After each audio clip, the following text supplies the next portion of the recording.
चलो भाई देखो अब मैं क्या करता हूँ।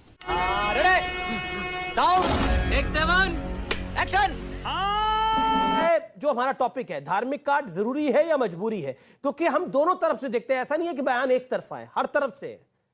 चुनाव में धार्मिक कार्ड ना तो जरूरी है और ना मजबूरी है।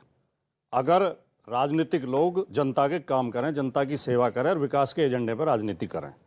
जब 5 साल निकम्मेपन में कटते हैं, जब काम नहीं करते हैं, जनता के बीच में उपलब्धि बताने के लिए आपके पास कुछ नहीं होता है, तब धर्म और जाति के कार्ड खेले जाते हैं। कंट्रोल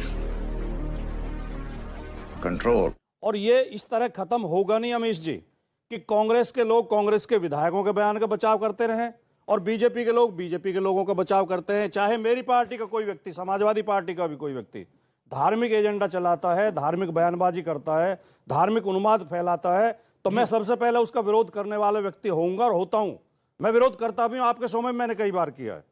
देखिए ये जो बहुत ही घटिया बयान है, मैं इसे बहुत घटिया बयान मानता हूं। अगर विधायक ये कह रहा कि मैं हिंदुओं के इलाके में डिस्पेंसरी खोलने की इजाजत नहीं दूंगा, तो ये देशद्रोह है, देश के संविधान का अपमान है और इस देश की जनता का अपमान है। बिल्कुल। ऐसे व्यक्ति को जो धार्मिक नफरत की बात करता हो, चाहे किसी भी पार्टी का है, उसे संसद या विधानसभा में नहीं, उसे जेल में होना चाहिए। ऐसे व्यक्तियों को समाज में खुला छोड़ना खतरनाक है। मैं बहुत संक्षेप में, आपने कहा बहुत गंभीर विषय है, एक गंभीर बात कहते हुए मैं बस थोड़ा सा आगे बढ़ूंगा बहुत संक्षेप में। नेहरू जी का एक संस्मरण आपने सुना होगा कि जब नेहरू जी लाल किले कवि सम्मेलन में गए, दिनकर जी उनके साथ थे, तो नेहरू जी फिसल गए सीढ़ी से। दिनकर जी ने उन्हें पकड़ लिया, तो नेहरू जी ने कहा धन्यवाद, आपने मुझे गिरने से बचाया। तो दिनकर जी ने कहा कि जब जब राजनीति डगमगाती है, साहित्य उसे संभालता है। तो मैं इसमें पत्रकारिता और जोड़ना चाहता हूं, पत्रकारिता भी साहित्य का एक अंग है। जब नेता भ्रष्ट होते हैं, नेता पथभ्रष्ट होते हैं, नेता डगमगाते हैं, तो साहित्य और पत्रकारिता का काम उन्हें संभालने का है। लेकिन आज दुर्भाग्य की बात यह है कि हमारे पत्रकार लोग भी नफरत फैलाने में और खबर ना दिखाएं पत्रकार, वो बोले अगर हम खबर ना दिखाएं। गजब बेइज्जती है। बोलिए अब अपनी बात। देखिए अमीश जी, पहली बात तो सद्दाम हुसैन पे तो मैं केवल इतना कहना चाहूंगा कि सद्दाम हुसैन भारत का मित्र था, भारत के नुकसान में कभी कुछ नहीं किया उसने, और वो हमेशा भारत के पक्ष में खड़ा रहा। तो हमारी कोई लड़ाई नहीं थी, अमेरिका की लड़ाई थी सद्दाम हुसैन से। वो हमारे लिए खलनायक नहीं है। दूसरी बात, ये बहुत गंभीर डिबेट चल रही है। जब आप नेताओं की आलोचना करते हैं तो क्या हम नेताओं की ठेकेदारी करते हैं कि नेताओं को ऐसे क्यों कह रहे हो? क्योंकि हमने सारे नेताओं को ठेका तो लिया नहीं। सही बात है। अच्छे भी हैं, बुरे भी हैं। तो जब हम पत्रकारिता की आलोचना करते हैं तो आप क्यों सबका ठेका ले लेते हो? नहीं, मीडिया पर सवाल नहीं उठाओगे भाई? मीडिया में भी कुछ लोग आप जैसे अच्छे लोग भी हैं, लेकिन कुछ खराब लोग भी तो हैं। और अगर मीडिया अपने आप को सुधार ले, मीडिया इन नेताओं को दिखाना बंद कर दे जो नफरत फैलाते हैं, मीडिया गलत चीजों को दिखाना बंद कर दे, उन लोगों को बहिष्कार करे, तो समस्या आधी हो जाएगी एकदम। मैं जिम्मेदारी के साथ ही कहता हूं। इस सज्जन को क्या तकलीफ है भाई? क्या तकलीफ है इनको?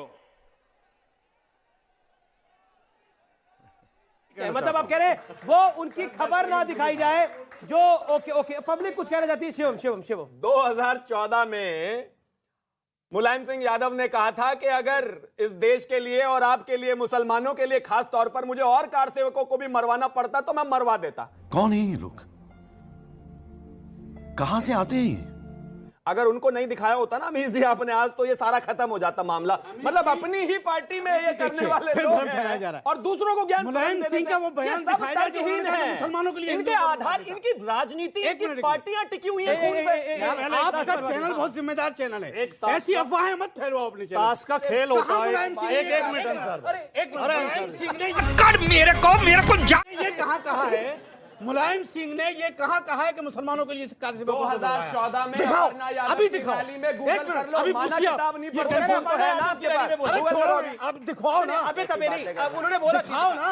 ठीक है, कि मुसलमानों के लिए नहीं देखो, तो राजकुमार भाटी को तो बोलने आपका देंगे। जिम्मेदार चैनल अरे है। राजकुमार भाटी को तो बोलने ये देंगे। झूठी खबरें नहीं जाना चाहिए। ठीक है, अच्छा ये अफवाहें नहीं मैं जाना क्या मान चाहिए। रहा हूँ, समाजवादी पार्टी को आप भी डिफेंड करना चाह रहे हैं, लेकिन डिफेंड करने की बात नहीं है। जी लेकिन गलत फहमी नहीं जाए। ताश का एक खेल होता है, उनको बड़ी तारीफ कर रहे हैं आपकी। ताश का कोई खेल होता है। मैंने खेला तो नहीं, लेकिन मैंने सुना है कि उसमें पपलू होता है। सुन चाहे किसी के लिए हो। सुन लो जी। उसमें एक पपलू होता है जो सब पत्ते की जगह चल जाता है। कुछ जानते होंगे कुछ लोग। तो क्या ये त्यागी जी पपलू हैं आपकी डिबेट के? हर के बाद आप उनके पास चले जाते हो और ये हल्की टिप्पणी करते हैं। पर व्यक्तिगत टिप्पणी किस बात में चल रही है?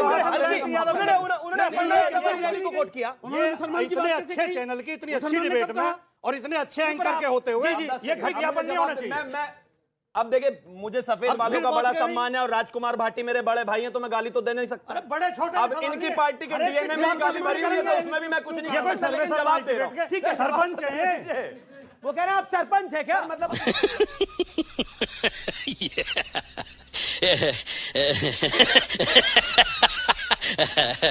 जवाब से डर गए, ऐसी कोई बात हो गई इनकी? मतलब अब इनकी सरकार एक घंटे समाजवादी की सरकार होती तो ये बदतमीजी कर देते, अब नहीं करेंगे। महाराज जी की सरकार है तो जवाब तो ले लीजिए कम से कम। कोई गंभीर बात तो इनके मुंह से गलती से ही निकल जाए तो निकल जाए, वरना कभी गंभीर नहीं होते।